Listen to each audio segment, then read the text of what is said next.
Hoje eu vou retomar um assunto com vocês sobre o qual a gente já conversou lá atrás. Não é? Quando é que a gente conversou lá atrás sobre esse assunto? Quando a gente começou a falar sobre esse momento que a gente está vivendo no mundo, não é? Sobre aonde a gente está, para onde a gente está indo, o buraco no meio. Não é?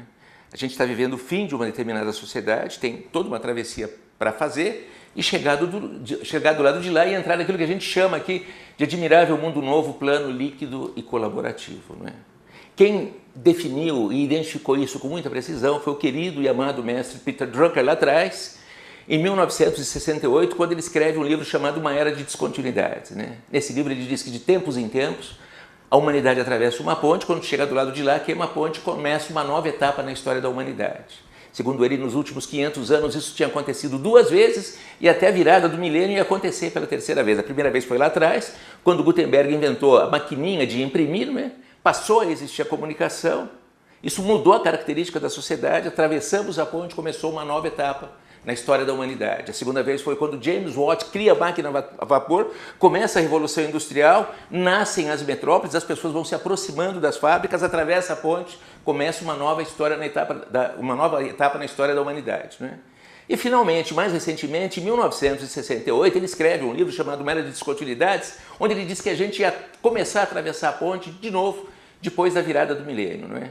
Naquele momento ele falava que a gente ia fazer isso por algumas razões. A principal razão era a nova posição da mulher na sociedade, que não ia ficar mais em casa e só cuidando dos filhos, ia começar a sair e trabalhar fora, que o mundo finalmente ia ter uma mesma moeda, que o mundo finalmente ia ter uma mesma língua. Em 1968, ele tinha certeza que a gente ia passar por um tsunami tecnológico ferrado. E em 1968 só existiam os mainframes. A sementinha desse admirável mundo novo nasce em 1971, 3 anos depois, com o microchip 4004 da Intel, que desde então, ano após ano, foi ficando melhor, mais veloz, mais acessível, mais poderoso, foi entrando nos objetos, foi entrando nas coisas, está entrando nas coisas hoje e daqui um pouquinho vai entrar em nós. Não é?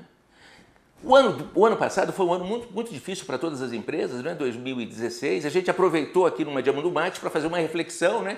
Resolveu se reposicionar e aí ocorreu uma espécie de uma epifania ou de um seredipismo, né? As duas coisas juntas. Não é?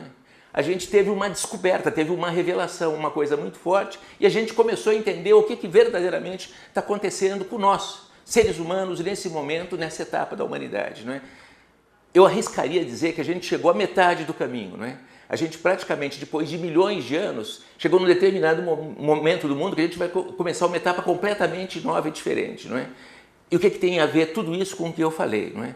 Tem a ver com o microchip 4004 da Intel, que acabou trazendo a possibilidade da internet, do ambiente digital, e tudo isso se traduz no seguinte: quando a gente chegou na Terra, né, os que acreditam em Deus, pela obra de Deus, né, os que não acreditam em Deus, né, por uma explosão, a gente encontrou, de certa forma, a biosfera constituída de 3 ambientes, né? A água, o ar e a terra. Não é?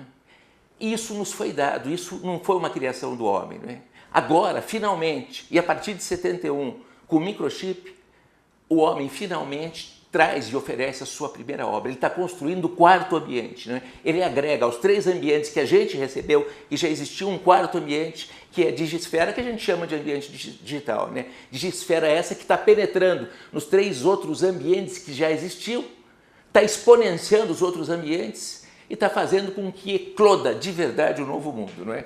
Eu diria que esse comentário que eu estou fazendo para vocês hoje aqui é muito mais a título de ilustração e de esclarecimento, porque a curto e médio prazo não vai mudar nada, a gente vai continuar nessa bagunça. Mas, de qualquer maneira, a longo prazo, daqui a 100, 200 ou 300 anos, provavelmente algumas pessoas vão olhar para esse momento que a gente está vivendo e vão se dar conta que nesse momento o ser humano finalmente, depois de milhões de anos, chegou à metade do caminho e começou uma nova etapa na história da humanidade.